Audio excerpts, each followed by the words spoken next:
ఇవాళ చర్చలో మనతో పాటు జాయిన్ అవుతున్నారు రాజకీయ విశ్లేషకులు నిఖిల్ గారు, అలాగే మనతో పాటు ఉన్నారు బీఆర్ఎస్ నాయకులు గోసుల శ్రీనివాస్ యాదవ్ గారు. నమస్తే ఇద్దరు కూడా.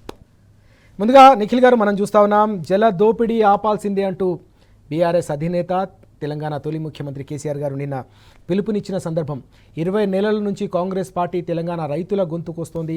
వ్యవసాయాన్ని సంక్షోభంలోకి పూర్తిగా ఇప్పటికే నెట్టేస్తున్న పరిస్థితి కనిపిస్తుంది. ఈ క్రమంలో రైతాంగ సంక్షేమం కోసం, అలాగే సాగు సంక్షోభ నివారణ కోసం బీఆర్ఎస్ శ్రేణులంతా కూడా కార్యోన్ముఖులు కావాలి, కథం తొక్కాలని చెప్పేసి ఆయన ఇచ్చిన పిలుపును మనం ఎట్లా చూడాల్సిన అవసరం ఉంది. గతంలో కేసీఆర్ గారు ఒక ఉద్యమాన్ని చేపట్టారంటే దాని గమ్యాన్ని ముద్దాడే వరకు కూడా దాన్ని ఏ విధంగా ముందుకు తీసుకెళ్తారో తెలంగాణ సమాజానికి కాదు, దేశ రాజకీయ వ్యవస్థ తెలుసు. తెలంగాణ రాష్ట్రాన్ని సాధించిన సందర్భం మరో జల సాధన ఉద్యమానికి శ్రీకారం చుడుతున్న పరిస్థితి. జల దోపిడీని అడ్డుకునేందుకు పోరాట పంథాన్ని ఎంచుకున్న ఈ పరిణామాన్ని మనం ఏ విధంగా అర్థం చేసుకోవాలి? ముందుగా మీతో పాటు గౌరవనీయులు గోసుల శ్రీనివాస్ గారికి, టీన్యూస్ ప్రేక్షకులకు నమస్కారం. తెలంగాణ ఉద్యమం జరిగింది నీళ్లు నిధులు నియామకాలు అనే ట్యాగ్లైన్తోనే. ఆ ఉద్యమానికి రూపకల్పన జరిగింది గతంలో కేసీఆర్ గారు ఆనాడున్న ప్రభుత్వం నుండి బయటికి రావడము. బయటికి వచ్చిన తర్వాత మొట్టమొదటి సభ కరీంనగర్లో తెలంగాణ సింహగర్జన, బీఆర్ఎస్ టీఆర్ఎస్ సింహగర్జన కాకుండా తెలంగాణ సింహగర్జన అనే పేరు పెట్టి తెలంగాణ సాధనే ఏకైక లక్ష్యంగా ఏ రకంగా ఉద్యమానికి శ్రీకారం చుట్టినో మనం చూసినాము. ఏప్రిల్ 27 జలదృశ్యంలో మొదలై అంచలంచలుగా ఎదుగుతూ తెలంగాణ రాష్ట్రాన్ని ఏదైతే లక్ష్యం పెట్టుకుని పనిచేసిండ్రో 13 ఏళ్ల పాటు పనిచేసి లక్ష్యాన్ని సాధించిన తర్వాత తెలంగాణను అన్ని రంగాల్లో ముందుకు తీసుకుపోయి, మరీ ముఖ్యంగా నీటిపారుదల రంగానికి సంబంధించి అనేక రకాలుగా అనేక ప్రాజెక్టుల నిర్మాణం కానీ, అనేక లక్షల కొత్త ఆయకట్టు తీసుకురావడం, ఇట్లా అనేక కార్యక్రమాలు తీసుకొని సక్సెస్ఫుల్గా పనిచేసిన పరిస్థితులు మనం చూసినాము. దాని రిజల్ట్ను కూడా మొత్తం యావత్ తెలంగాణ సమాజం చూసిన సందర్భాలు మనం చూస్తూ ఉన్నాము. దాంట్లో అనేక సార్లు ఈ నీళ్ళకు సంబంధించిన గొడవలు వచ్చిన ప్రతిదాన్ని అటు కేంద్రం దృష్టికి తీసుకుపోవడంతో పాటు ఆనాడు బీజేపీ కేంద్రంలో ఉంటే ఈనాడు కూడా అదే భారతీయ జనతా పార్టీ కేంద్రంలో ఉన్న పరిస్థితులు మనం చూస్తూ ఉన్నాము. ఏదైతే 10 సంవత్సరాల పాటు తెలంగాణను కంటికి రెప్పలా కాపాడుకొని తెలంగాణ రాష్ట్ర ప్రయోజనాలే ఏకైక లక్ష్యంగా కేసీఆర్ గారి నాయకత్వంలో బీఆర్ఎస్ పార్టీ పనిచేసిందో, ఈ రోజు దాన్ని మొత్తం తుడిచిపెట్టే విధంగా పక్క రాష్ట్రంలో ముఖ్యమంత్రిగా ఉన్నటువంటి చంద్రబాబు నాయుడు గారి అడుగులకు మడుగులొత్తే విధంగా తెలంగాణ రాష్ట్ర ముఖ్యమంత్రి పనిచేయడం అనేది అత్యంత బాధాకరమైన విషయం. దాంట్లో మరీ ముఖ్యంగా గత 2-3 నెలలకు సంబంధించి అత్యంత కీలకంగా రాష్ట్రంలో బనకచెర్ల అనే ప్రాజెక్టుకు సంబంధించిన ఇంత కీలకమైన చర్చ జరుగుతూ ఉంటే, ఒకవైపు పక్క రాష్ట్రమేమో ఆంధ్రప్రదేశ్ రాష్ట్రం కేంద్రానికి, కేంద్ర జలశక్తి మంత్రిత్వ శాఖకు ప్రైమరీ ఫీజిబిలిటీ రిపోర్టు అందజేసింది. దాంట్లో 200 టీఎంసీలు ప్రైమరీగా గోదావరి జలాల నుండి తరలిస్తామని చెప్తా ఉన్నారు. దాని భవిష్యత్తులో 400 టీఎంసీలకు తీసుకుపోయే ఆలోచన కూడా ఉంటుంది. అది వరద జలాల నుండి తీసుకుంటాం మేము అని చెప్తా ఉన్నారు. గోదావరికి సంబంధించి వరద జలాలన్న కాన్సెప్టే ఇప్పటివరకు ఎక్కడ కూడా మనం పిక్చర్లో ఉన్న పరిస్థితులు చూడలేము. గత 40-50 సంవత్సరాలకు సంబంధించిన రికార్డ్స్ తీసుకుంటే కూడా దాని నుండి న్యాయబద్ధంగా రావాల్సిన వాటానే ఈ రోజు వరకు అలకేట్ చేయడంలో కేంద్ర ప్రభుత్వం ఏ రకంగా తెలంగాణను ఇబ్బందులకు గురి చేసిందో మనం చూసినాము. ఈ రోజు కూడా స్పష్టంగా వాటాలు తెలిసిన పరిస్థితి లేదు. అటు కృష్ణాకు సంబంధించి జలదోపిడీ జరుగుతూ ఉంటే ముఖ్యమంత్రి గారు నోరు మెదపకుండా కూర్చొని ఉంటారు. ఇటువైపు చూస్తే మీరు గోదావరిలో అట్లానే చూస్తూ ఉంటారు.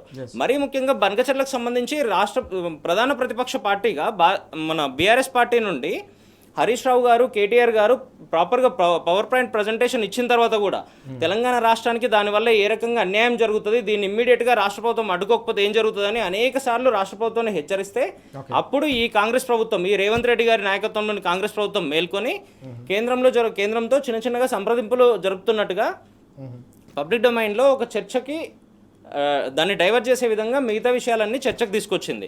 దాంట్లో మొన్నటి వరకు మనం చూస్తే కూడా మొన్న జరిగిన జలశక్తి శాఖకు సంబంధించిన మీటింగ్లో మేము అసలు అటెండ్ అయ్యాము అని ముందు చెప్పి తర్వాత చాలా స్పష్టంగా అటెండ్ అయ్యి వచ్చిండ్రు. అటెండ్ అయ్యి అన్ని సంతకాలు పెట్టి బయటకు వచ్చిన తర్వాత ఇక్కడ బనకచెర్లకు సంబంధించిన చర్చనే జరగలేదని చెప్పిండ్రు. అక్కడ మీరు చూస్తే చాలా స్పష్టంగా ఎజెండా పాయింట్లో మొదటి పాయింటే బనకచెర్ల ఉంది.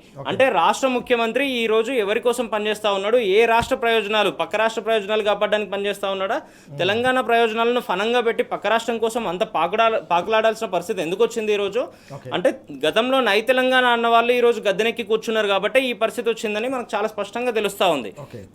ఇట్లా మీరు చూస్తూ ఉంటే కృష్ణాలో అనేక ప్రాజెక్టులను ఈ రోజు ఎండబెట్టే విధంగా పనిచేసి, ఇటువైపు గోదావరిలో కాళేశ్వరం లాంటి అద్భుతమైన ప్రాజెక్టును కూడా ఎండబెడుతూ ఏ రకంగా ఆంధ్రాకు సహకరిస్తున్నారో మనం చూస్తూ ఉన్నాము. అటువైపు ఆంధ్ర రాష్ట్రానికి సంబంధించిన నీటిపారుదల శాఖ మంత్రి ఏమో దాని మీదనే, ఇదే బనకచెర్ల మీద గంటల తరబడి చర్చ జరిగిందని చాలా స్పష్టంగా చెప్తా ఉన్నారు. తెలంగాణ ముఖ్యమంత్రి ఏమో అసలు చర్చనే జరగలేదు, ఆ టాపికే రాలేదు కాబట్టి మేము దాన్ని క్వశ్చన్ చేసే ఆలోచనే లేదు అని చెప్తా ఉన్నారు. దీనికి సంబంధించి ఇదే కాంగ్రెస్ పార్టీకి సంబంధించి పార్లమెంట్ సభ్యులుగా రాజ్యసభ సభ్యులుగా ఉన్నటువంటి అనిల్ కుమార్ గారు నిన్నగాక మొన్న పార్లమెంట్లో ప్రశ్న కూడా చాలా స్పష్టంగా అడిగినారు కేంద్ర జలశక్తికి సంబంధించిన శాఖ మంత్రిని. వాళ్ళు చాలా చాలా స్పష్టంగా చెప్పిన విషయం ఏంటంటే, మీరు ఇక్కడ చూస్తే this is a official document, question అడిగితే చాలా స్పష్టంగా గవర్నమెంట్ ఆఫ్ ఇండియా ఆన్సర్ ఇచ్చింది. ఇక్కడ ఏమని చెప్పిందంటే, బనకచెర్లకు సంబంధించిన చర్చ జరుగుతూ ఉంది, దానికి సంబంధించిన ఆర్థిక పరమైన టెక్నికల్ పరమైన అంశాల మీద చర్చ జరుగుతూ ఉంది, దానికి సంబంధించి ఎస్టిమేషన్స్ మొత్తం రెడీ అవుతా ఉన్నాయి. ఇప్పటి వరకు దానికి సంబంధించిన ప్రాజెక్ట్ ఇనిషియేట్ చేయలేదు, కానీ చేసే ఆస్కారం ఉంది అని చెప్పిండ్రు. ఇంత జరుగుతూ ఉంటే కూడా ముఖ్యమంత్రి గారు ఈ రోజుకు నోరు మెప్పుతున్న పరిస్థితి ఎందుకు లేదు? మీ పార్టీకి సంబంధించిన నాయకుడు అడిగితేనే కదా కేంద్ర ప్రభుత్వం చాలా స్పష్టంగా ఆన్సర్ చెప్పింది. ఇంత స్పష్టంగా పబ్లిక్ డొమైన్లో డాక్యుమెంట్ వచ్చిన తర్వాత కూడా, ఇంత స్పష్టంగా పార్లమెంట్లో చర్చ జరిగిన తర్వాత కూడా మీరు నోరు మెదపకుండా కళ్ళు మూసుకొని కూర్చుంటా ఉన్నారు అని అంటే, నోరు మూసుకొని కూర్చుంటా ఉన్నారు అంటే, ఖచ్చితంగా తెలంగాణకు అన్యాయం చేయడానికి మీరు గద్దెనెక్కిన ఈ 20 నెలల కాలం నుండి స్పష్టంగా తెలంగాణకి అన్యాయం చేస్తూ ఆంధ్రాకి తెలంగాణ నీళ్లను నిధులను కట్టబెట్టాలనే ఆలోచనలో మీరు ఉన్నారనే తెలుస్తూ ఉంది. ఇప్పటికైనా ఇటువంటి ఆలోచనలు మానుకొని తెలంగాణకు సంబంధించిన ప్రయోజనాలను ఏ రకంగా దెబ్బతీయాలని పక్క రాష్ట్రాలు కానీ కేంద్రం కానీ కుట్రలు చేస్తుందో దాన్ని అడ్డుకోకపోతే ఖచ్చితంగా గతంలో ఏ రకంగా అయితే కాంగ్రెస్ పార్టీని ప్రజలు బొందబెట్టినరో, మళ్ళీ ఒకసారి రానున్న ఏ ఎలక్షన్ వచ్చినా కూడా ప్రజల సమక్షంలోనే కాంగ్రెస్ పార్టీని బొందబెట్టడానికి ప్రజలంతా సిద్ధంగా ఉన్నారు.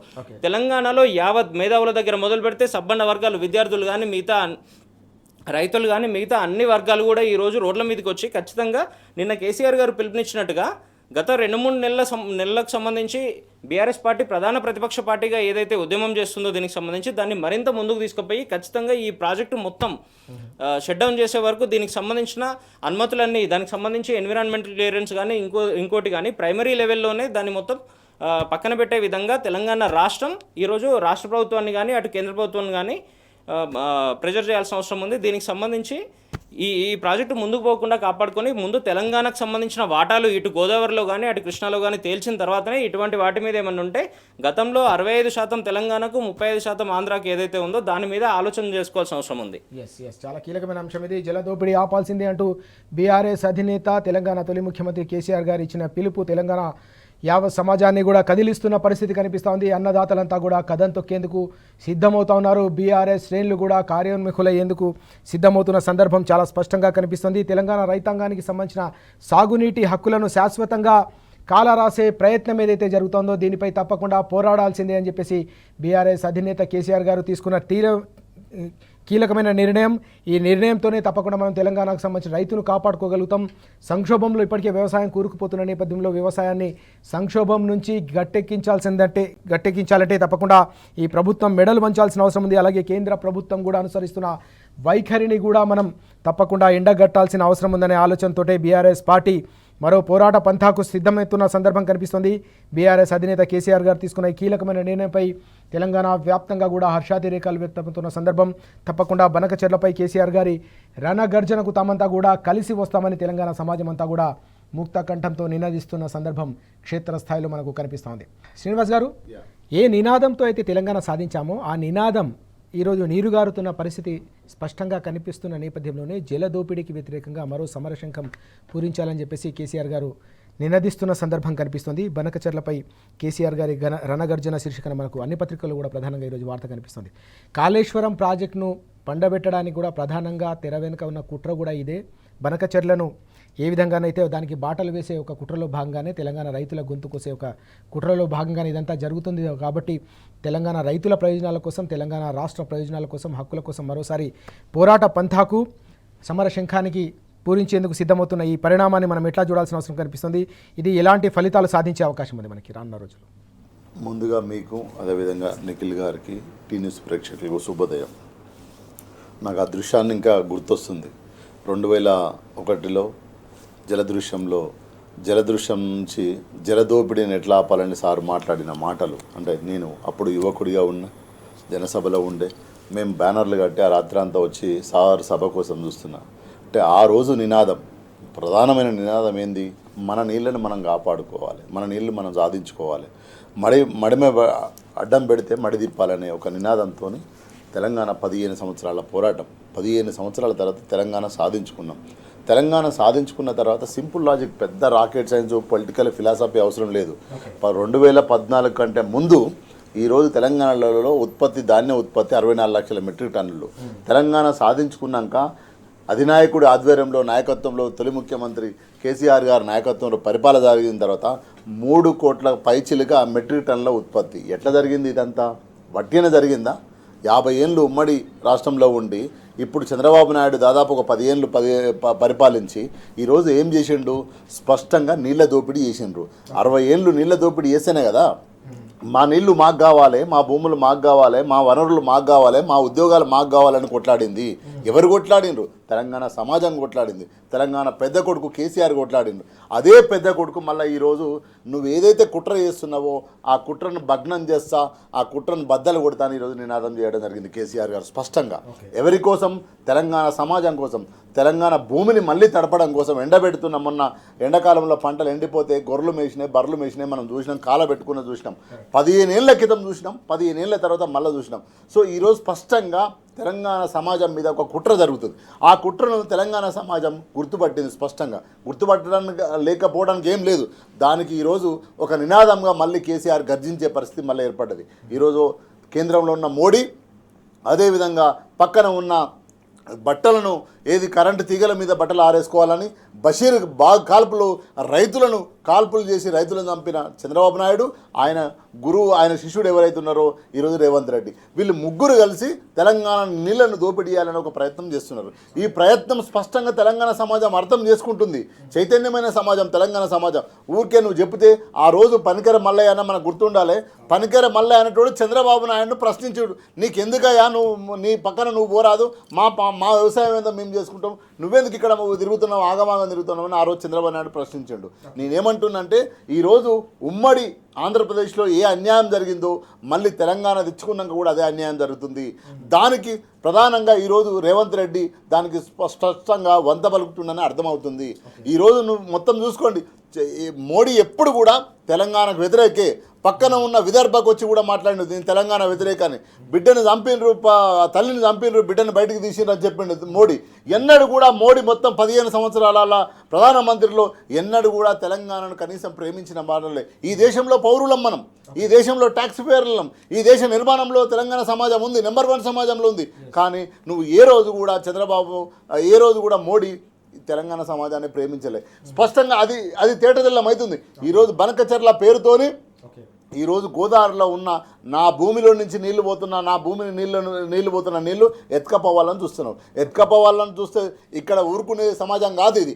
బరి గీత గీసి కూత పోతుంది. అందుగురించే కేసీఆర్ స్పష్టంగా గర్జించు, నేను ఏదైతే కష్టపడి తెచ్చుకున్న తెలంగాణ ఉందో, ఈ తెలంగాణ సమాజం ప్రాణాలు అర్పించి తెచ్చుకున్న సమాజం ఉందో ఆ సమాజం కోసం మళ్ళోసారి మేము పోరాటం సిద్ధమవుతాము. తెలంగాణకు పోయి నుంచి నీళ్లు ఎత్తుకపోయి చంద్రబాబు నాయుడిని సహకరించే రేవంత్ రెడ్డిని ఈరోజు తెలంగాణ సమాజం ప్రజాకోట్లు నిలబెట్టి వాళ్ళని శిక్షించే పరిస్థితి వస్తుంది స్పష్టంగా.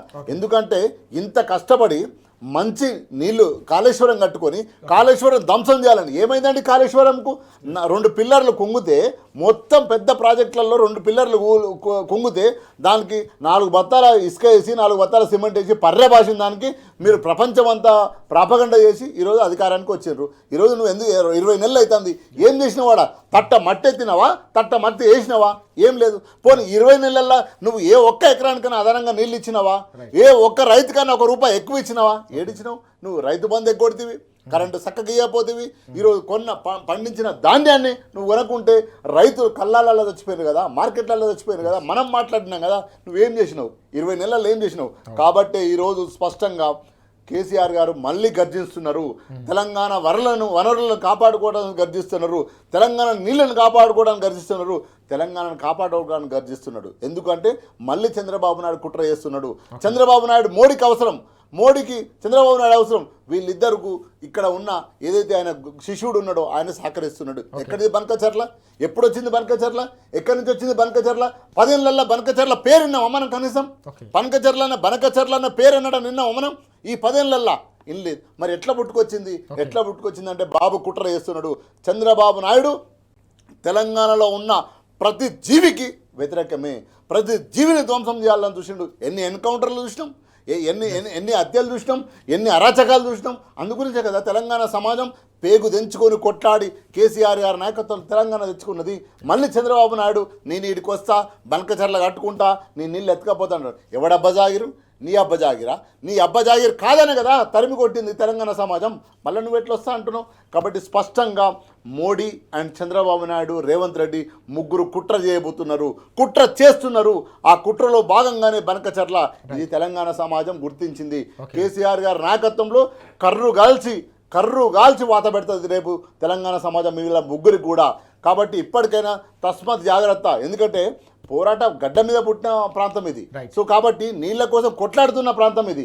ఇది భయపడేది లేదు. కేసీఆర్ గారు కూడా ఎన్నడూ కూడా భయపడేది లేదు. పదవులకు కానీ ఇంకో దానికి అట్లాంటి తెలంగాణ రాకపోవు కదా. గతంలో ఏమైందో చూసినాం కదా. కాబట్టి ఈ ప్రాంతం హక్కుల కోసం, ఈ ప్రాంతం నీళ్ళ కోసం, ఈ ప్రాంతం ప్రాణాల కోసం కేసీఆర్ గారు, బీఆర్ఎస్ పార్టీ 100% మళ్ళీ కొట్టడానికి సిద్ధపడతాం. తెలంగాణపై ముగ్గురు కలిసి చేస్తున్న ముప్పేట దాడిని ఎదుర్కొనేందుకు తెలంగాణ సమాజం అంతా సిద్ధం కావాలని పిలుపునిస్తున్న సందర్భం కనిపిస్తూ ఉంది. ఈ క్రమంలోనే జల దోపిడీకి వ్యతిరేకంగా తప్పకుండా బీఆర్ఎస్ మరో పోరాటానికి సిద్ధం కావాలని నిన్న బీఆర్ఎస్ అధినేత కేసీఆర్ గారు తీసుకున్న నిర్ణయం తెలంగాణ వ్యాప్తంగా కూడా పెద్ద ఎత్తున రైతుల్లో అలాగే ప్రజల్లో కూడా చర్చకు దారితీస్తున్న సందర్భం కనిపిస్తోంది. జల దృశ్యం నుంచి సుజల దృశ్యం వరకు కూడా 10 ఏళ్ల పాటు ప్రగతి ప్రస్థానం మనం చూసాం. బీఆర్ఎస్ హయాంలో మళ్ళీ కాంగ్రెస్ అధికారంలోకి వచ్చిన తర్వాత మరోసారి నీటి దోపిడీ, జల దోపిడీ, అలాగే సాగునీటి సంక్షోభం చూస్తున్నాం. ఈ క్రమంలోనే ఈ సాగునీటి సంక్షోభాన్ని నివారించాలన్నా, కాంగ్రెస్ సర్కార్ రాస్తున్న ఈ మరణ శాసనాన్ని మనం రూపుమాపాలన్నా, మరోసారి జల సాధన ఉద్యమానికి శ్రీకారం చుట్టాలని చెప్పేసి కేసీఆర్ గారు పిలుపునిస్తున్న పరిస్థితి. ఒక కీలకమైన నిర్ణయం తీసుకున్నారు. జల దోపిడీ ఆపాల్సిందే, బనకచర్లను తప్పకుండా నిర్వహించాల్సిందే అని చెప్పేసి నిర్ణయం తీసుకున్న నేపథ్యంలోనే కేసీఆర్ గారి పిలుపుని అందుకునేందుకు, కథం తొక్కేందుకు తెలంగాణ సమాజం అంతా కూడా సిద్ధమవుతున్న పరిస్థితి. అన్నిటికంటే ముఖ్యంగా అన్నదాతలు, దశాబ్దాల పాటు దగాపడి తెలంగాణలో సంతోషంగా బతికిన అన్నదాతలు మరోసారి ఆగమవుతున్న నేపథ్యంలో తమ కష్టాలను తీర్చేందుకు, తమ కన్నీళ్లను తుడిచేందుకు రంగంలోకి దిగుతున్న కేసీఆర్ గారికి అండగా నిలిచేందుకు, ఆయనతో పాటు అడుగు వేసేందుకు రాష్ట్రంలోని అన్నదాతలంతా కూడా సిద్ధమవుతున్న సందర్భం కూడా మనకు క్షేత్రస్థాయిలో కనిపిస్తూ ఉంది. నిఖిల్ గారు, మరో కీలకమైన అంశం కనిపిస్తుంది. 2 అంశాలు కనిపిస్తున్నాయి వాస్తవానికి. కాంగ్రెస్లో భూకంపం, అలాగే పాదయాత్ర ప్రకంపం అంటూ. అంటే బనకచర్లకు సంబంధించిన వ్యవహారంలో కాంగ్రెస్లో ఇప్పుడు చర్చ మొదలైంది. బనకచర్లపై కాంగ్రెస్ ప్రభుత్వం తీసుకున్న నిర్ణయంతో ఆ కాంగ్రెస్ పార్టీ పూర్తిగా మునిగిపోయే అవకాశం ఉంది. ప్రమాదం పొంచి ఉంది. ప్రజల్లో కూడా పెద్ద ఎత్తున చర్చ జరుగుతుంది. అంటే ఒక ప్రాజెక్టును, కీలకమైన తెలంగాణ హక్కులను కాలరాసే ప్రాజెక్టును అడ్డుకోవాల్సింది పోయి దానికి ఓకే చెప్పడం అనేది కాంగ్రెస్కు ఒక మరణ శాసనం లాంటిది. ఈ క్రమంలోనే బనకచర్లతో మొత్తం మునుగుతామని చెప్పేసి కాంగ్రెస్లో చర్చ జరుగుతుందనే అంశం ఒకటైతే, మరోవైపు పార్టీ ఇన్ఛార్జ్, కాంగ్రెస్ ఇన్ఛార్జ్ను పాదయాత్ర చేయాలని చెప్పేసి హైకమాండ్ తీసుకున్న నిర్ణయంతో కూడా ప్రకంపనలు సృష్టిస్తుంది ఆ పార్టీలో అనే చర్చ కూడా జరుగుతుంది. ఈ 2 అంశాలను మనం ఎట్లా చూడాల్సిన అవసరం కనిపిస్తుంది ఇటీవల జరుగుతున్న ఈ 2 కీలకమైన పరిణామాలను కలిపి? తెలంగాణ సమాజం దృష్టిలోనేమో ఇది కాంగ్రెస్ పార్టీ నిర్ణయంగా కనిపిస్తున్నా కూడా Congress party within the 4 walls వాళ్ళు చర్చ చేసుకుంటుంది ఏంటంటే ఇది కాంగ్రెస్ పార్టీ నిర్ణయం కాదు, రేవంత్ రెడ్డి నిర్ణయం అని వాళ్ళ పార్టీలో చర్చ జరుగుతూ ఉంది.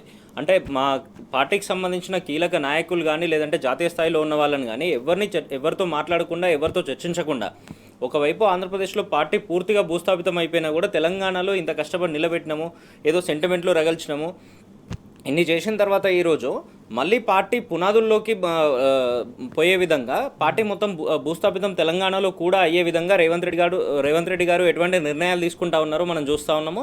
దీనికి సంబంధించిన చర్చ అంతా కూడా వాళ్ళ పార్టీలో చాలా కీలకంగా జరుగుతూ ఉంది. మరి ఈ గతంలో 18-20 నెలల పరిపాలనకు సంబంధించి కాంగ్రెస్ పార్టీ ఏదైతే అధికారంలోకి వచ్చిందో ఆనాటి నుండి ఈనాటి వరకు కూడా చాలా స్పష్టంగా తెలుస్తున్న విషయం ఏంటంటే రాహుల్ కాంగ్రెస్ వేరే ఉంది, రేవంత్ కాంగ్రెస్ వేరే ఉంది అనేది కనబడతా ఉంది. రేవంత్ రెడ్డి గారికి రాహుల్ గాంధీ గారు అసలు ఎక్కడ కూడా అపాయింట్మెంట్ ఇస్తున్న పరిస్థితులు లేవు. భారతీయ జనతా పార్టీ నాయకులను ఢిల్లీకి పోయి ఇప్పటి వరకు దాదాపుగా 47-48 సార్లు కలిస్తే 4 సార్లు కూడా రాహుల్ గాంధీ గారిని కలిసిన పరిస్థితి లేదు. రాహుల్ గాంధీ అపాయింట్మెంటే దొరికిన పరిస్థితి లేదు.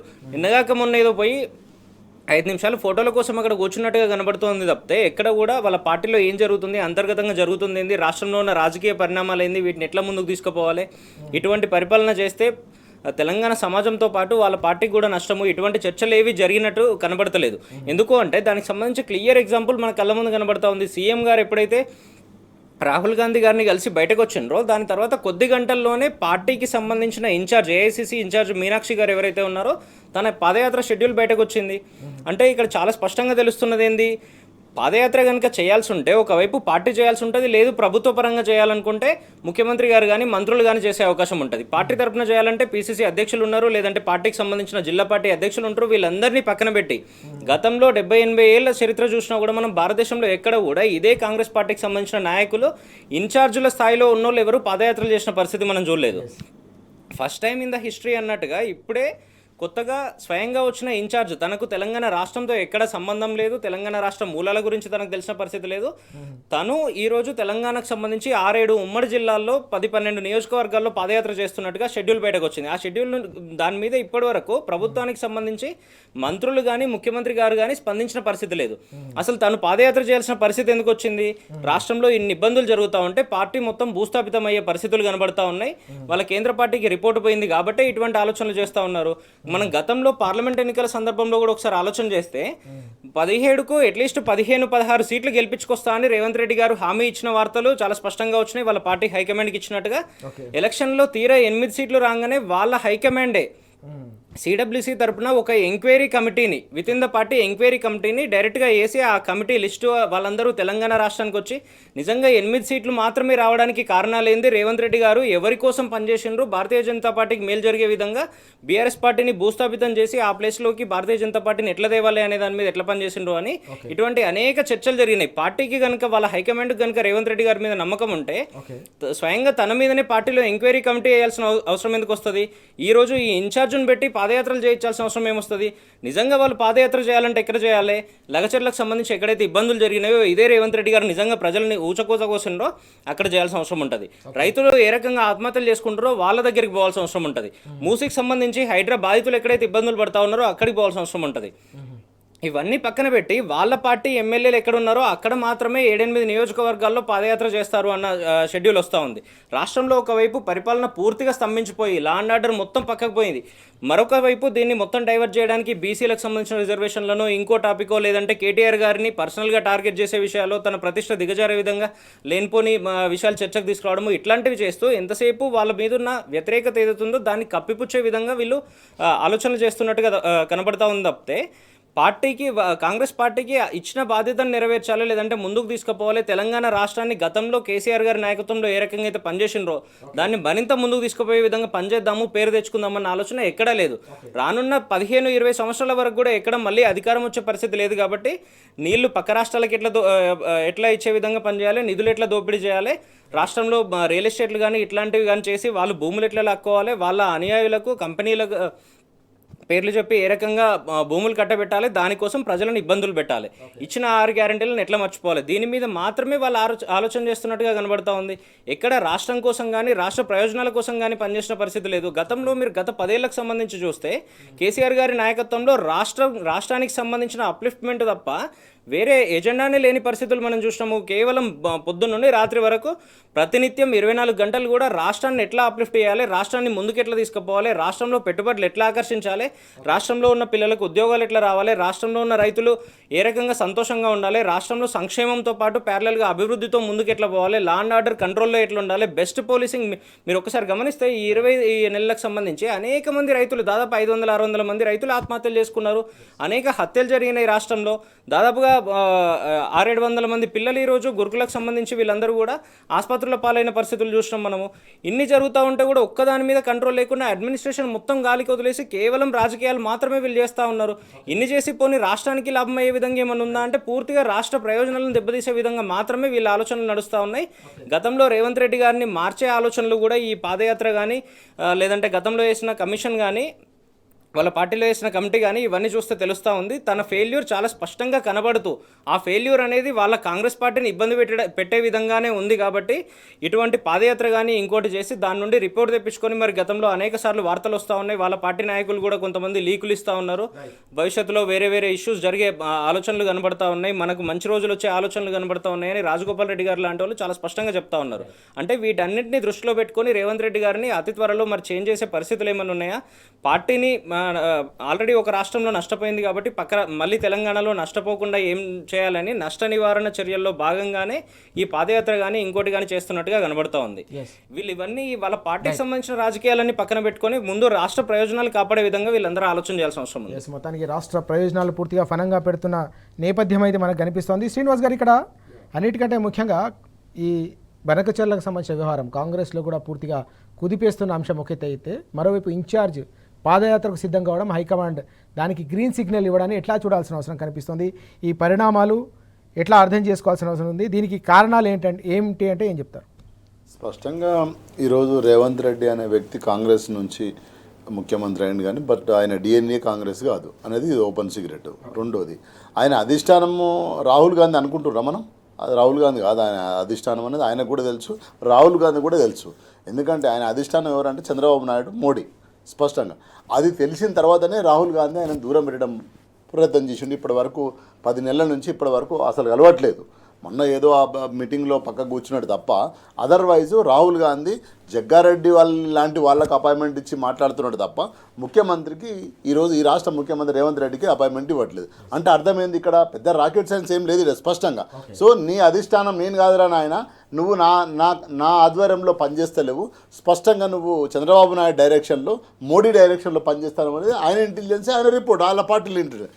అందులో భాగంగానే ఈరోజు ఎవరైతే మీనాక్షి నటరాజన్ ఉందో పాదయాత్ర, ఏదైనా అధికారంలో ఉన్న పార్టీ పాదయాత్ర చేస్తుందా? అధికారంలో ఉండి ఆ పార్టీ, ఆ ప్రభుత్వం ఏం చేయాలి? ప్రజల సంక్షేమం చేయాలి, ప్రజల ల్యాండ్ ఆర్డర్ కాపాడాలి, పిల్లలుగా గురుకులాల పిల్లలు చనిపోతుంటే ఆడిపోవాలి మీనాక్షి నటరాజన్. అంతేగాని పరిగిలో పోయి ఏం చేస్తావు తల్లి? నువ్వు ఓట్లు కొంటలేవంటావా? రైతు బంధు బడలేదంటావా? యూరియా బస్తాలు ఇవ్వలేదని చెప్తావా?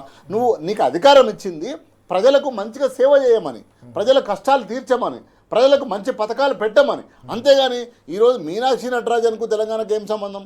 మీనాక్షి నటరాజన్ పోయి ఈ కాన్స్టిట్యున్సీలలో తెలంగాణలో పాదయాత్ర చేసి ఏం సాధిస్తుంది అంటే స్పష్టంగా అర్థమేమవుతుంది? ప్యారలాల్గా ఇంకొక డెవలప్మెంట్ చేస్తుంది ఆమె స్పష్టంగా. సో ఏదైతే ఉందో ఏఐసిసి రేవంత్ రెడ్డితో పాటు ఇంకొక ప్యారలాల్ లీడర్ని కూడా డెవలప్ చేసే ప్రయత్నం చేస్తుంది. అందులో భాగంగానే ఈరోజు మీనాక్షి నటరాజన్కు పాదయాత్ర క్లియరెన్స్ ఇచ్చింది. ఆమెకు అనుకూలంగా ఉత్తమ్ కుమార్ రెడ్డి కావచ్చు, కోమటిరెడ్డి వెంకరెడ్డి కావచ్చు, రాజగోపాల్ రెడ్డి కావచ్చు, XYZ సపోర్ట్ చేస్తారు. అంటే ఇదంతా కూడా ఎక్కడి నుంచి మొదలైంది? నువ్వు బనకచెర్ల ఎప్పుడైతే సహకరిస్తున్నావో తెలంగాణ ప్రజలు నీకు ఒక అవకాశం ఇచ్చారు. కాంగ్రెస్ పార్టీ నేను తెలంగాణ ఇచ్చినా అని మొత్తుకుంటే 10 ఏళ్ళు మొత్తుకుంటే ఒకసారి అవకాశం ఇచ్చారు. అబద్ధాలు అమలుగానే హామీలు ఇస్తే అవకాశం ఇచ్చారు. హామీ ఇస్తే నువ్వేం చేయాలి? తెలంగాణ కాపాడాలి, తెలంగాణ ఇచ్చిన హామీలను ఇచ్చే ప్రయత్నం చేయాలి.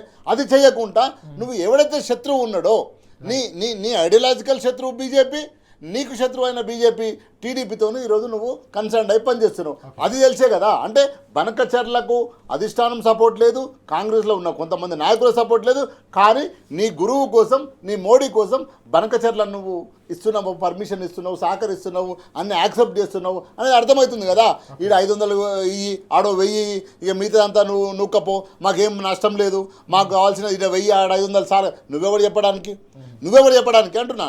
కాబట్టి ఇదంతా తెలిసిన ఏఐసిసి అధిష్టానమే స్పష్టంగా రేవంత్ రెడ్డి ఎట్టి పరిస్థితుల్లో మన మనిషి కాదు, వీళ్ళు డిఎన్ఏ మనిషి ఆయన చెప్పిండు కదా అన్న.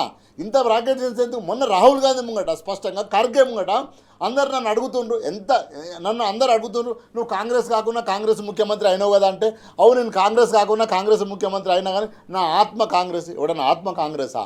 ఇప్పుడు మన ఇద్దరికి స్నేహం ఉంటే నా బెస్ట్ ఫ్రెండ్ అని నేనేందుకు చెప్పాలి? సీతారామరాజన్న నా బెస్ట్ ఫ్రెండే కదా. ఇంకా సో నువ్వు ఆయనే చెప్పుకుంటుండు, నేను కాంగ్రెస్ వాడిని కాదు, నన్ను కాంగ్రెస్లో నమ్ముతలేరు, నన్ను కాంగ్రెస్ నుంచి ఎప్పుడూ వెళ్ళగొడతారని చెప్తుండు. వెళ్ళగొడతారు. ఎందుకు వెళ్ళగొడతారు అంటే, బనకచెర్ల నేను సహకరిస్తున్నా, ఆంధ్రకు నేను సహకరిస్తున్నా, చంద్రబాబు నాయుడు నా గురువుకు సహకరిస్తున్నా, కేంద్రంలో ఉన్న మోడీకి సహకరిస్తున్నా, కాబట్టి నన్ను వెళ్ళగొడతారు అనేది ఆయనకు అర్థమయ్యే కదా ఇవంతా జరిగేది. సో స్పష్టంగా అందులో భాగంగా పాదయాత్ర, అందులో భాగంగానే ఈ ఆత్మ కలిసింది నాది. మొత్తం నాకు 3వ అవార్డులు ఎవరికి ప్రపంచంలో ఒక్కసారి రావు. ఎవరికైనా ఒక్క నిశ్చితానికి ఒక దాంట్లో వస్తుంది అవార్డు. ఆయనకు ఆస్కార్ అవార్డు, నోబెల్ అవార్డు, ఇంకా లైఫ్ అచీవ్మెంట్ అవార్డు, ఒక్కసారి అన్ని 3 సోనియా గాంధీ ఇచ్చేసింది. ఆయనే ప్రకటించుకున్నాడు. అది కూడా ఎంత అబద్ధం. ఆమె నేను మీటింగ్కి రాలేకపోతున్నా, నా ఆరోగ్య పరిస్థితులు అంటే నాకు అవార్డులు ఇచ్చిందని చెప్పుకున్నాడు. నేను ఆత్మని చెప్పుకున్నాడు. నేను కాంగ్రెస్ కాకుండా కాంగ్రెస్ను నేను ముఖ్యమంత్రి అయినా చెప్తున్నాడు. ఇవన్నీ చెప్తున్నంటే అర్థమైంది స్పష్టంగా, నువ్వు కాంగ్రెస్ ఓడి కాదు, నువ్వు కాంగ్రెస్ను ముంచుతున్నావు అని అర్థం. ఆ ముంచుతున్న అన్నదానికే ఈరోజు ఈరోజు మీనాక్షి నటరాజన్ ఈ ప్రోగ్రాం పెట్టుకున్నది. స్పష్టంగా అర్థమవుతుంది కదా. ఎందుకు ముంచుతున్నావు? ఎవడైతే శత్రువు అయినా మోడీకి, శత్రువు అయినా చంద్రబాబు నాయుడుకు, మోడీకి సపోర్ట్ చేస్తున్నా చంద్రబాబు నాయుడుకు నువ్వు సపోర్ట్ చేస్తున్నావు అనేది ఓపెన్ సీక్రెట్. అది ఎక్కడ సపోర్ట్ చేస్తున్నావు? బనకచర్లలో సపోర్ట్ చేస్తున్నావు అని అర్థమవుతుంది. సో ఈ సీన్ మొత్తం స్పష్టంగా మీకు అర్థమైపోతుంది కదా, ఫ్రేమ్ బై ఫ్రేమ్ స్పష్టంగా. కాబట్టే ఈరోజు రేవంత్ రెడ్డి ఎట్టి పరిస్థితుల్లో కాంగ్రెస్లో ఆగం చేసిపోతాడు అనేది ఏఐసిసి గుర్తించే 10 నెలల నుంచి రాహుల్ గాంధీ ఇప్పటి వరకు నేను అధినాయకుడైన రాహుల్ గాంధీ నీకు అపాయింట్మెంట్ ఇవ్వట్లేదు. కాబట్టి స్పష్టంగా ఏదో రోజు ముస్తాడు. ఇది అందులో భాగంగానే బనకచర్లను మనం ఎట్లా ఎదుర్కోవాలన్నది ఈరోజు కేసీఆర్ గారు మొదలు పెడుతున్న ఉద్యమం, మరో ఉద్యమం, జల ఉద్యమం. ఎందుకు అంటే ఈ రోజు కనుక బనకచర్లను మనం ఎదుర్కోకపోతే రేపు పొద్దున వచ్చే కాలంలో ఆగమయ్యే మేడిగడ్డను కాళేశ్వరాన్ని కథం పట్టడానికి కదా బనకచర్ల. అక్కడ నీళ్లు వదిలితే మీకు కుట్ర. మీరు ఒక్క సెకండ్ మేడిగడ్డను కూల్చి ఇంకా దాన్ని ఆగం చేస్తేనే నీళ్లు కిందికి వదులుతేనే కదా నీకు అక్కడ మళ్ళీ పోలవరం నిండి అక్కడ నుంచి బనకచర్లు ఎత్తుకపోయి కుట్ర. ఈరోజు తెలంగాణ సమాజం గుర్తించాల్సింది ఏంటంటే కాళేశ్వరంను కథం పట్టడానికి అందులో మేడిగడ్డను వంక చూపి ఈరోజు కాళేశ్వరాన్ని మొత్తం కంపు పట్టించేది, కథం పట్టించే కుట్ర చేస్తున్నది స్పష్టంగా అర్థమవుతుంది. ఈ కుట్రను తెలంగాణ సమాజం గుర్తించాలి. ఈ కుట్రను గుర్తించి కేసీఆర్ గారి నాయకత్వంలో మరోసారి మనం ఉద్యమానికి రంగ సిద్ధం కావాలి. లేకపోతే కాళేశ్వరం కథం చేస్తారు, మన పంటలు మళ్ళీ ఎండిపోతాయి, మన కరెంట్ రాదు. ఎవడిది ఇచ్చిండన్నా? ఎవడిచ్చిండు కరెంటు? ఎవరిచ్చిండ్రు? కేసీఆర్ గారు ఇచ్చింది. నాణ్యమైన కరెంట్ ఎవరిచ్చిండ్రు? మనకు తెలుసు కదా అన్న, 2 పైసలు 3 పైసల కరెంట్ ఎట్లొచ్చిందో. మధ్యరాత్రి పోయి ఎంతమంది రైతులు పాములు కుట్టి తేళ్లు కుట్టి వైర్లు దాకి చచ్చిపోయినరు.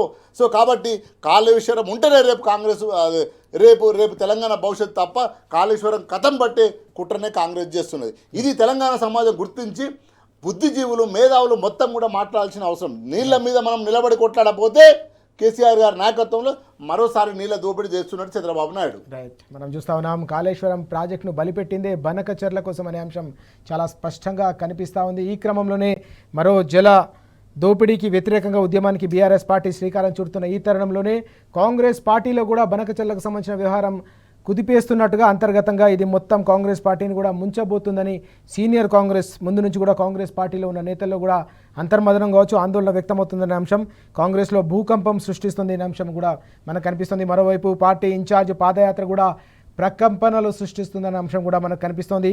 ఇది రాజకీయంగా రానున్న రోజుల్లో ఎలాంటి పరిణామాలకు దారితీస్తుంది, ఎలాంటి నిర్ణయాలు తీసుకునే ఆలోచనలో కాంగ్రెస్ హైకమాండ్ ఉందనేది కూడా ఇక్కడ అందరిలో కూడా చర్చకు దారితీస్తున్న పరిస్థితి. అదే అంశాన్ని నిఖిల్ గారు అలాగే శ్రీనివాస్ గారు కూడా స్పష్టంగా చెప్తున్న అంశాన్ని మనం చూస్తూ ఉన్నాం. కీలకమైన అంశాన్ని మనం చూస్తూ ఉన్నాం.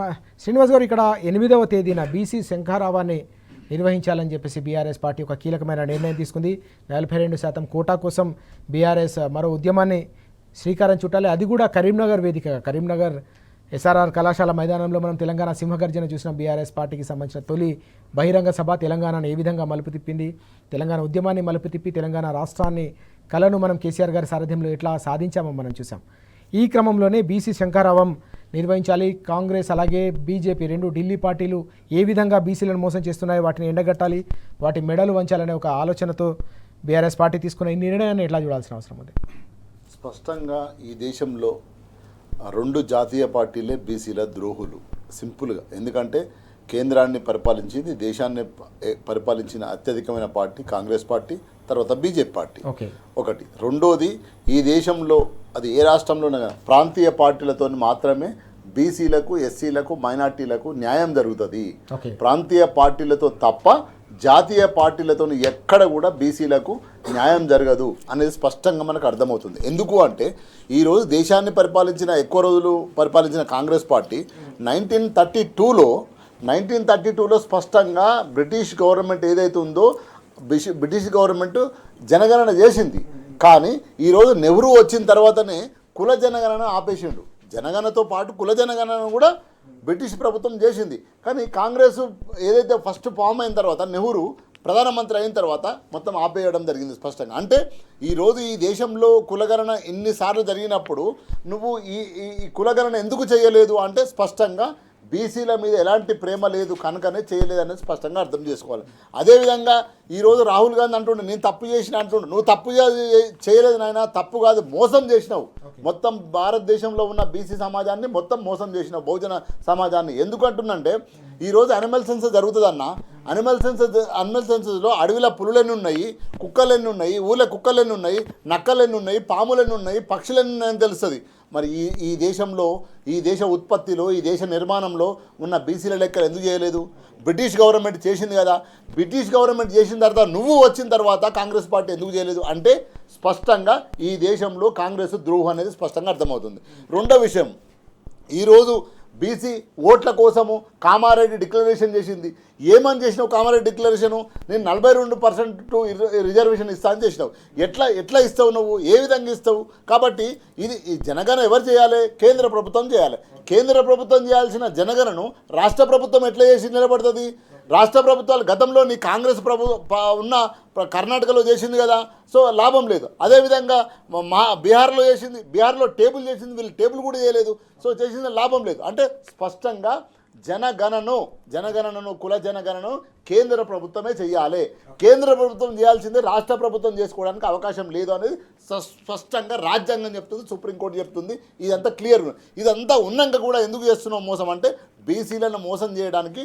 మొన్న అసెంబ్లీలో, పార్లమెంట్లో ఎలక్షన్లో ఓట్లు తెచ్చుకున్నావు, రేపు మళ్ళీ గ్రామ పంచాయతీలలో ఓట్లు తెచ్చుకోవడం కోసం మాత్రమే కుట్ర చేస్తున్నాం అనేది స్పష్టంగా అర్థమవుతుంది.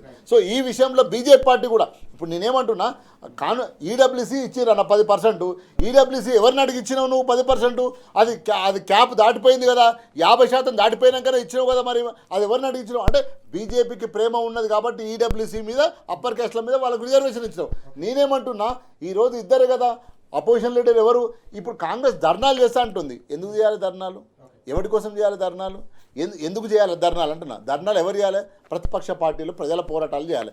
నువ్వు ప్రతిపక్ష పార్టీ కదా, నీకు 99 సీట్లు ఉన్నాయి కదా, నీ యూపీఏ మొత్తం కలిపితే 200 ఉన్నాయి కదా, అక్కడ బీసీ మోడీ నేను ఇస్తా అంటుండు కదా, మీరు ఇద్దరు కూర్చొని మాట్లాడుకోండి భయ్, ఇద్దరు కూర్చొని మాట్లాడుకోండి. రాజ్యాంగం అమెండ్మెంట్ చేస్తే కుల జనగణన అయిపోతుంది కదా, రిజర్వేషన్ వచ్చేస్తుంది కదా.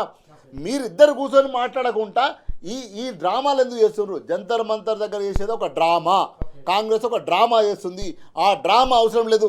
నేనేమంటున్నా, రాహుల్ గాంధీని ఈ పేపర్ పట్టుకొని స్పష్టంగా మోడీ దగ్గర బొమ్మను, మోడీ దగ్గర కూర్చోమ్మను. మోడీ, రాహుల్ గాంధీ సభానాయకుడు ఎవరు ఈరోజు? నరేంద్ర మోడీ. ప్రతిపక్ష నాయకుడు ఎవరు? రాహుల్ గాంధీ. వీళ్ళిద్దరు కూర్చొని రాజ్యాంగంలో ఉన్న చిన్న అమెండ్మెంట్ని మారుస్తే నీకు రిజర్వేషన్ వచ్చేస్తుంది కదా. అంటే ఇద్దరికి చిత్తశుద్ధి లేదు.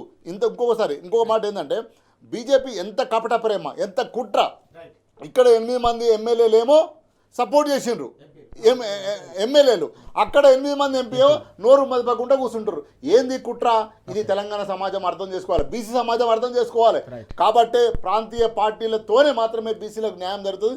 రేపు ఏదైతే సింహగర్జన ఉందో, ఏదైతే ఆ రోజు సింహగర్జనతో తెలంగాణ ఎట్లయితే సాధించుకున్నామో అదే సింహగర్జన స్ఫూర్తితో మళ్ళీ రేపు 8వ తారీఖు నాడు జరగబోయే బీసీ గర్జన ఏదైతే ఉందో దాంతో మళ్ళీ రిజర్వేషన్ 100% సాధించుకుంటాం. కేసీఆర్ గారు ఎన్నోసార్లు చెప్పిండ్రు కుల గణన చేయరు, ఎందుకు చెయ్యరు? మీరు కులం సర్టిఫికేట్ ఇస్తారు కదా. ఇది కేసీఆర్ గారు ప్రశ్న లేవనెత్తిన ప్రశ్న. ఏమని? కులం సర్టిఫికేట్ ఇస్తున్నప్పుడు కుల జనగణన చేయి, నువ్వు కులం సర్టిఫికేట్ బంద్ పెట్టు, నువ్వు కుల జనగణన చేయకు. నువ్వు క్యాస్ట్ సర్టిఫికేట్ ఇస్తావు, క్యాస్ట్ సెన్సస్ ఎందుకు లేవు? ఇది కేసీఆర్ గారు దేశంలో ఫస్ట్ లేవనెత్తిన ప్రశ్న. నువ్వు క్యాస్ట్ లేదనుకుంటున్నావా? క్యాస్ట్ సర్టిఫికేట్ ఇవ్వకు. నువ్వు ఏ ఎంఆర్ ఆఫీస్లో దేశంలో క్యాస్ట్ సర్టిఫికేట్ ఇవ్వకూడదు. నువ్వు క్యాస్ట్ సర్టిఫికేట్ ఇస్తావు, క్యాస్ట్ సెన్సస్ చేయవు. అంటే నీ కుట్ర ఏంది? ఓట్ల కోసం మాత్రమే. 70 ఏళ్ళుగా కాంగ్రెస్ పార్టీ, బీజేపీ పార్టీ మోసం చేసినాయి, మరోసారి మోసం చేయడానికి సిద్ధపడుతున్నాయి. స్పష్టంగా ఇది తెలంగాణ బీసీ సమాజం అర్థం చేసుకోవాలి. ప్రాంతీయ పార్టీలతోనే లాభం జరుగుతుందని అర్థం చేసుకోవాలి. ఆ పార్టీల వైపు ప్రయాణం చేయాలి. ఆ పార్టీల వెనకాలంటూ కొట్లాడాల్సిన బాధ్యత ఈరోజు తెలంగాణ బీసీ సమాజం ఉంది. కాంగ్రెస్ పార్టీ నెహ్రూ కాంతి మోసం చేసుకుంటూ వస్తున్నారు అనేది మనం గుర్తుపెట్టుకోవాలి. ఇది కూడా ఈరోజు ఒక 4 గ్రామ పంచాయతీలలో 4 సర్పంచులు గెలవడం కోసం, 4 ఎంపీటీసీలు గెలవడం కోసం మాత్రమే ఈ డ్రామా, ఈ ధర్నా జరుగుతుంది కదా. ధర్నా కాదు జరగాల్సింది. రాహుల్ గాంధీ గారు ఆ లిస్ట్ ఏదైతే ఉందో పట్టుకొని మోడీ దగ్గరికి పోతే ఇది చర్చ జరుగుతుంది. Yes. అది పార్లమెంట్లో జరగాల్సిన పని. Yes. పార్లమెంట్లో జరగాల్సిన పని చేయకుండా రోడ్డు మీదకి వచ్చి వీధి పోరాటాలు ఎందుకు ఇప్పుడు మీరు? వీధి పోరాటాలతో ఏమవుతుంది? Yes. ఇది తెలంగాణ బీసీ సమాజం మొత్తం గుర్తుపెట్టుకోవాలి, ఆలోచించాలి, అటువైపుగా ప్రయాణం చేయాలని నేను కోరుకుంటున్నాను. చాలా కీలకమైన అంశం ఇది. రెండు ఢిల్లీ పార్టీలు కలిసి బీసీలను మోసం చేస్తున్నాయి కాబట్టి దశాబ్దాల పాటు బీసీలకు రిజర్వేషన్లు కావచ్చు, హక్కులు రాకుండా పోతున్నాయి. ఈ క్రమంలోనే బీసీలకు సంబంధించిన హక్కుల సాధన కోసం బీఆర్ఎస్ పార్టీ మరోసారి సమరశంఖం పూరిస్తున్న పరిస్థితి. 8వ తేదీన కరీంనగర్ వేదికగా భారీ బహిరంగ సభను నిర్వహించడం ద్వారా 2 ఢిల్లీ పార్టీల మెడలు వంచాలి, బీసీ హక్కుల కోసం పోరాటాన్ని మరింత ఉధృతం చేయాలని బీఆర్ఎస్ పార్టీ నిర్ణయం తీసుకుందనే అంశాన్ని శ్రీనివాస్ గారు చాలా స్పష్టంగా చెప్తున్నారు. పార్లమెంటు సమావేశాలు జరుగుతున్న నేపథ్యంలో వీధి పోరాటాలు చేయాల్సిన అవసరమేముంది? నిజంగానే 2 ఢిల్లీ పార్టీలకు గనక చిత్తశుద్ధి ఉంటే పార్లమెంటు సమావేశాల్లోనే కూర్చొని చర్చించి ఈ సమస్యను పరిష్కరించవచ్చు, రిజర్వేషన్లను సాధించవచ్చు కదా అని చెప్పేసి కూడా సూటిగా నిలదీస్తున్న సందర్భం కూడా మనం చూస్తూ ఉన్నాం. నిఖిల్ గారు, ఇక్కడ మనం చూస్తూ ఉన్నాం ఇంతకుముందు శ్రీనివాస్ గారు చెప్పినట్టుగా వాస్తవానికి పార్లమెంటు సమావేశాలు జరుగుతున్న ఈ తరుణంలో నిజంగానే ఢిల్లీ పార్టీలకు గనక చిత్తశుద్ధి ఉంటే ఈ అంశాన్ని, రిజర్వేషన్లకు సంబంధించిన అంశాన్ని పార్లమెంటు వేదికగా పరిష్కరించవచ్చు కదా, దానికి సంబంధించిన ప్రణాళికను కావచ్చు, దానికి సంబంధించిన కార్యాచరణ చేపట్టవచ్చు కదా అని చెప్పేసి శ్రీనివాస్ గారు కూడా ప్రస్తావించిన సందర్భం. కామారెడ్డి డిక్లరేషన్ మొదలుకొని ఇటీవల ఆర్డినెన్స్కి సంబంధించిన ప్రతిపాదన వరకు, ఇప్పుడు ఢిల్లీ వేదికగా చేస్తామంటున్న కార్యక్రమం వరకు ఎట్లా చూడాల్సిన అవసరం కనిపిస్తుంది? మరోవైపు బీఆర్ఎస్ హక్కులను ఢిల్లీ పార్టీలు కాలరేస్తున్న నేపథ్యంలోనే, బీసీలకు సంబంధించిన హక్కులను కాలరాస్తున్న నేపథ్యంలోనే బీసీలకు సంబంధించిన ఒక శంకరావాన్ని నిర్వహించాలి, అది కూడా కరీంనగర్ వేదికగా నిర్వహించాలని చెప్పేసి బీఆర్ఎస్ పార్టీ తీసుకున్న నిర్ణయం మనం ఎట్లా అర్థం చేసుకోవాల్సిన అవసరం ఉంది? గతంలో తెలంగాణ ఉద్యమానికి సంబంధించి తెలంగాణ రాష్ట్ర విభజన కావాలి, ఉమ్మడి ఆంధ్రప్రదేశ్ విభజన కావాలి, తెలంగాణ రాష్ట్ర ఏర్పాటు కావాలని ఏదైతే కరీంనగర్లో సింహగర్జన పేరుతో బీఆర్ఎస్ పార్టీ మొదటి బహిరంగ సభ పెట్టిందో, ఈరోజు మళ్ళీ అక్కడి నుంచే బీసీలకు సంబంధించిన రిజర్వేషన్లకు దీనికి సంబంధించి ఈ కాంగ్రెస్ ప్రభుత్వం ఇచ్చిన హామీ ఏదైతే కామారెడ్డి బీసీ డిక్లరేషన్ ఉందో దాన్ని అమలు చేసే విధంగా, బీసీలకు న్యాయం చేసే విధంగా గట్టిగా కొట్లాడాలని చెప్పి కేసీఆర్ గారి నాయకత్వంలో బీసీ మరొక సింహగర్జన స్థాయిలో లక్షలాది మందితో సభ పెట్టాలని కేసీఆర్ గారు ఆలోచన చేస్తూ ఉన్నారు. నిజంగా చిత్తశుద్ధి ఉంటే చేయాల్సింది కేసీఆర్ గారి లాంటి ఉద్యమ వ్యూహం. గతంలో ఏ రకంగా అయితే అనేక రకాలుగా ఉద్యమాన్ని అప్లిఫ్ట్ చేస్తూ ఫైనల్గా రాష్ట్ర విభజన లక్ష్యంగా ఏదైతే పనిచేసి విభజన జరిగేంత వరకు పోరాటం చేసిండ్రో, ఈరోజు ఆ రకంగా మీరు చిత్తశుద్ధితో పనిచేయాల్సిన అవసరం ఉంటుంది. ఇదే కాంగ్రెస్ పార్టీ కేవలం బీసీలను ఎన్నికల్లో ఓట్లు వేసే యంత్రాలుగా మాత్రమే వాడడానికి కామారెడ్డి బీసీ డిక్లరేషన్ పెట్టి బీసీలతో ఓట్లు వేయించుకొని ఈరోజు ఏ రకంగా ఇబ్బందులు పెడతా ఉన్నారో చూస్తూ ఉన్నాము. వాళ్ళ పార్టీ మేనిఫెస్టోలో పేజ్ నెంబర్ 16లో చాలా స్పష్టంగా చెప్పిండ్రు. వాళ్ళు ఇచ్చిన మేనిఫెస్టోనే ఇదే మేనిఫెస్టో పట్టుకొని ఎన్నికలకు పోయినరు. దీంట్లో ఏం చెప్పిండ్రు? మేము అధికారంలోకి వచ్చిన తర్వాత వచ్చిన 6 నెలల్లోనే 23% ఉన్న బీసీ రిజర్వేషన్లను 42%కి తీసుకొస్తాము అని చెప్పిండ్రు.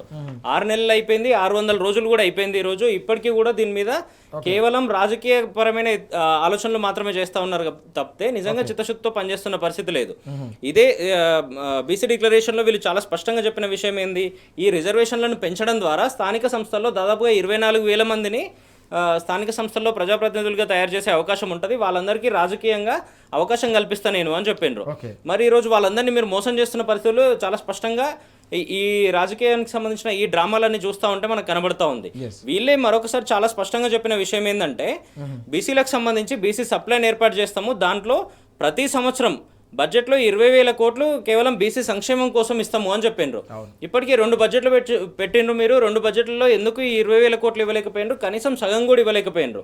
మీరు ఒకసారి గమనిస్తే రాష్ట్ర ప్రభుత్వంలో ఇదే కాంగ్రెస్ పార్టీ నాయకత్వంలో ఏర్పాటైనటువంటి ప్రభుత్వంలో 15 మంది మంత్రులు ఈ రోజు ఉంటే 15లో కేవలం 3 మాత్రమే బీసీలు ఉన్నారు. దాంట్లో 42% ఎందుకు అమలు చేయలేకపోయినారు? మీరు మీ పార్టీలో నిన్నగాకమన్న కార్పొరేషన్ చైర్మన్ అనౌన్స్ చేసిండ్రు కదా, దాంట్లో 42% ఎందుకు ఇవ్వలేకపోయినరు? పార్టీలో కమిటీలు వేసిండ్రు కదా, దాంట్లో 42% ఎందుకు ఇవ్వలేకపోయినరు? నిజంగా మీకు చిత్తశుద్ధి ఉంటే వీటన్నిటిలో ఇవ్వాల్సిన అవసరం ఉండే కదా. ఇవన్నీ పక్కన పెట్టి కేవలం ఇప్పుడు మళ్ళీ స్థానిక సంస్థలకు ఎన్నికలు వస్తున్నాయి, ఆ ఎన్నికల్లో ఏదో ఒక రకంగా మళ్ళీ మభ్యపెట్టి ఓట్లు వేయించుకోవాలి. గతంలో కామారెడ్డి డిక్లరేషన్ పేరుతో మభ్యపెట్టి ఎట్లయితే ఓట్లు వేయించుకొని వాళ్ళని మోసం చేసిండ్రో, మళ్ళీ ఒకసారి అదే పరిస్థితి తీసుకురావడానికి వీళ్ళు కుట్ర చేస్తున్న పరిస్థితులు తెలుస్తూ ఉన్నాయి. దీంట్లో మరొక విషయం, కాలయాపన చేయడానికి వీళ్ళు చెప్తున్న విషయం ఏంటంటే, ఆర్డినెన్స్ తీసుకొస్తాము, ఆర్డినెన్స్ కోసం గవర్నర్ దగ్గర పెండింగ్ ఉంది, రాష్ట్రపతి దగ్గర పెండింగ్ ఉందని ఏవేవో విషయాలు చెప్తూ దీన్ని తప్పించుకునే ప్రయత్నాలు చేస్తూ ఉన్నారు. గతంలోనే మహారాష్ట్రకు సంబంధించి ఇదే చర్చ జరిగితే ఏ రకంగా 50% రిజర్వేషన్ క్యాప్ దాటకూడదని కోర్టులు కొట్టేసిన పరిస్థితులు చూసినాం మనం. చాలా స్పష్టంగా ఇదే కాంగ్రెస్ పార్టీ అధికారంలోకి వచ్చిన తర్వాత 2024 జూన్లో బీహార్కు సంబంధించి అదే కోర్టులు కొట్టేసిన పరిస్థితులు మనం చూసినాము. ఇన్ని జరుగుతూ ఉంటే కూడా 9th షెడ్యూల్కి సంబంధించి చట్ట సవరణ చేయాలి. గతంలో తమిళనాడుకి ఏ రకంగా అయితే చేసి ఇచ్చిండ్రో ఈరోజు అదే విధంగా చేయాలని మీరు జాతీయ స్థాయిలో కేంద్ర ప్రభుత్వానికి సంబంధించి వాళ్ళ అధికారంలో ఉంటే, భారతీయ జనతా పార్టీ అధికారంలో ఉంటే ప్రధాన ప్రతిపక్షంగా మీరున్నారు కదా, మీ యూపీఏకి సంబంధించిన అన్ని పక్షాలు కలిస్తే ఇందాక శ్రీనివాస్ గారు చెప్పినట్టుగా 220 మంది ఎంపీలు ఉన్నారు కదా, మీరందరూ కలిసి నిజంగానే ప్రధానమంత్రి దగ్గరికి పోయే పరిస్థితి ఎందుకు లేదు? మీ ఎల్పీ లీడర్గా ఉన్నది మీ రాహుల్ గాంధీ గారే కదా. మీకు ఒకవైపు తన అపాయింట్మెంట్ దొరుకుతున్న పరిస్థితి లేదు, తనని తీసుకొని మోడీ గారి దగ్గరికి పోయే పరిస్థితి అసలే కనిపిస్తలేదు. కేవలం దీనంతా డైవర్ట్ చేసి కేవలం రాజకీయంగా వీళ్ళని వాడుకోవాలి, మరొకసారి దీంట్లో ఏదో చేస్తున్నట్టుగా నటించి మరొకసారి ఓట్లు వేయించుకొని బీసీ వర్గాలను మోసం చేయడానికి మాత్రమే మేము ఢిల్లీలో ధర్నా చేస్తాము అని చెప్తా ఉన్నారు. స్పష్టంగా ప్రధాన ప్రతిపక్షంగా జాతీయ స్థాయిలో మీరుండి కూడా ఢిల్లీలో ధర్నా చేయాల్సిన అవసరం ఏముంది? మోడీ గారి దగ్గర పోయి కొట్లాడాల్సిన పరిస్థితి ఎందుకు లేదు ఈ రోజు? ఇవన్నీ చూస్తూ ఉంటే మళ్ళొకసారి బీసీలను మోసం చేయడానికి మాత్రమే ఈ ఆలోచనలను చేస్తున్నట్టుగా కనబడతా ఉంది. చివరిగా క్లుప్తంగా నేనేమంటున్నానంటే గతంలోనే ఇప్పుడు వీళ్ళు ఏదైతే ప్రాక్టీస్ చేసిండ్రో బీఆర్ఎస్ ప్రభుత్వము కేసీఆర్ గారి నాయకత్వంలో బిల్లు చేసి పంపడం జరిగింది, ఆర్డినెన్స్ కూడా చేయడం జరిగింది. సుప్రీంకోర్టు కొట్టేసింది స్పష్టంగా. నేనేమంటున్నా గత ప్రభుత్వం చేసిన ప్రాక్టీస్ చేసే మీరు డ్రామా చేస్తున్నారు తప్ప కొత్తగా చేసింది ఏముంది అంటే స్పష్టంగా ఇక్కడ అర్థమేమవుతుంది, మళ్ళీ బీసీలను మోసం చేస్తున్నాయి రెండు జాతీయ పార్టీలు అనేది అర్థం చేసుకోవాలి. 8 మంది ఎంపీలను బీసీ సమాజం గెలిపిస్తే, 8 మంది ఎంపీలను కాంగ్రెస్కి బీసీ సమాజం గెలిపిస్తే 16 మంది ఎంపీలు ఏ రోజైనా ఒక్క రోజైనా హౌస్లో బీసీ గురించి మాట్లాడినరా? ఈ 16 మంది ఎంపీలు దమ్ముంటే రాజీనామా చేయాలి బీసీల కోసం. బీసీల ఓట్లు వేసుకున్నారు ఇర్రెస్పెక్ట్ ఆఫ్ క్యాస్ట్, ఇర్రెస్పెక్ట్ ఆఫ్ క్యాస్ట్తో వీళ్ళకి ఓట్లు వేసారు కదా బీసీలు, ఓన్లీ ఓసీలు వేస్తేనే గెలవాలి కదా. ఈ 16 మంది ఎంపీలు రాజీనామా చేయాలి. రేపు బీసీ బిల్లు ఏదైతే చట్టం ఏదైతే ఉందో, రాజ్యాంగం కాన్స్టిట్యూషన్ ఉందో అది అమెండ్మెంట్ మార్చండి అని 16 మంది ఎంపీలు ఆ జంతర్ మంతర్ దగ్గర పోయి రాజీనామా చేసి రమ్మనండి. అప్పుడు సమాజం నమ్ముతుంది ఈ రెండు పార్టీలు. లేకపోతే మాత్రం ఈ 16 ఎంపీలు మాత్రం ఈ బీసీ ప్రజలను మోసం చేస్తున్నారని స్పష్టంగా మనం అర్థం చేసుకోవాలి. రెండు జాతీయ పార్టీలు స్పష్టంగా తెలంగాణ బీసీ సమాజాన్ని మోసం చేస్తున్నాయి. మనం చూస్తా ఉన్నాం. చాలా కీలకమైన పరిణామం ఇది. 8వ తేదీన కరీంనగర్ వేదికగా బీసీ శంఖారావం నిర్వహించాలని బీఆర్ఎస్ పార్టీ చాలా కీలకమైన నిర్ణయం తీసుకుంది. అలాగే దశల వారీగా ఉమ్మడి జిల్లాల 10 జిల్లాల వారీగా కూడా బహిరంగ సభలు నిర్వహించడం ద్వారా బీసీలను మోసం చేస్తున్న రెండు ఢిల్లీ పార్టీలు, ఓవైపు కాంగ్రెస్ మరోవైపు బీజేపీ, రెండు ఢిల్లీ పార్టీలను ప్రజాక్షేత్రంలోనే ఎండగట్టాలనే కీలకమైన నిర్ణయం తీసుకున్న సందర్భం కూడా మనం చూస్తా ఉన్నాం. పార్లమెంటు సమావేశాలు జరుగుతున్న ఈ తరుణంలో నిజంగానే రెండు ఢిల్లీ పార్టీలు అనుకుంటే, కాంగ్రెస్ బీజేపీ అనుకుంటే ఒక్క క్షణంలో ఈ సమస్యను పరిష్కరించవచ్చు. కానీ రెండు పార్టీలకు కూడా చిత్తశుద్ధి లేదు కాబట్టి మోసం చేస్తున్నాయి, ఓట్లు దండుకునే మరో కుట్ర చేస్తున్నాయని శ్రీనివాస్ గారు అలాగే నిఖిల్ గారు చాలా స్పష్టంగా చెప్తున్న అంశం మనకు కనిపిస్తూ ఉంది. Thank you very much Srinivas గారు, నిఖిల్ గారు చర్చలో పాల్గొన్నారు. ఇది వాటి వార్తలు వాస్తవాలు. నమస్తే.